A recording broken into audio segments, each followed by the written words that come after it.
بكل المعايير كانت معجزة إلهية.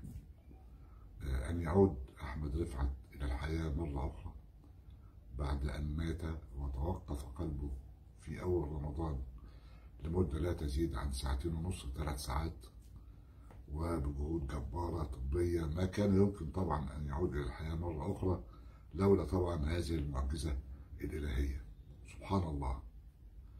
كما لو كان عودة أحمد رفعت للحياة لتوصيل رسالة إلى العالم عبر شاشة التلفزيون، رسالة بيتكلم فيها عن ظلم وبيتكلم فيها عن فساد.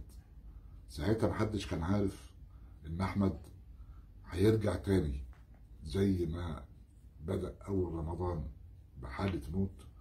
محدش كان يتوقع أبدا أنه سيغادر مرة أخرى.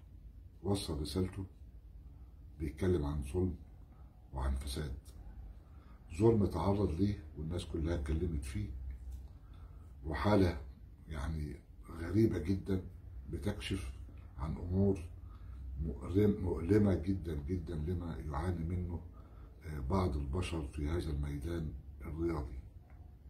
هذا الظلم ما أعتقدش إنه كان لازم يعني الناس تتصدى ليه وتعيد الحق لصاحبه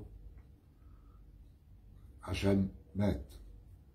مسألة أن يعود إليك الحق بعد ما تموت دي مسألة مؤلمة جدا جدا على النفس، ولكنها حصلت.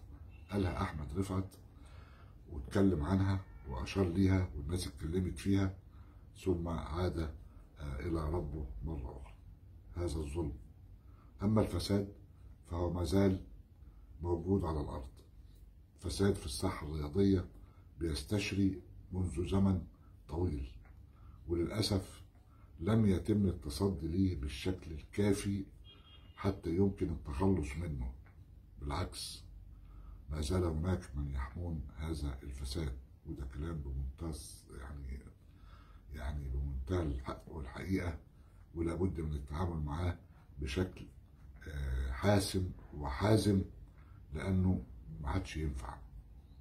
لجنة تقصي الحقائق بدأت تشتغل وتبحث في شهادة أو في رسالة أحمد رفعت اللي وصلها للدنيا كلها، وأتمنى وأتمنى غيري أن تعمل هذه اللجنة بشفافية ونزاهة، وأن تكشف فعلا عن المتهم أو المتهمين بالظلم وفساد عانى منه أحمد رفعت.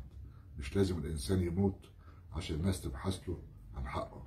في حقوق كتير لناس ما تزال عايشة ويعني بتحتاج من يساعدها لأن تسترد حقوقها. أما أحمد رفعت فمعجزته ستظل باقية، معجزة يعني لم تحدث في التاريخ إطلاقا، ولها حكمة، حكمتها يعلمها إلا الله. أما نحن البشر فخدنا منها القشور اللي بره.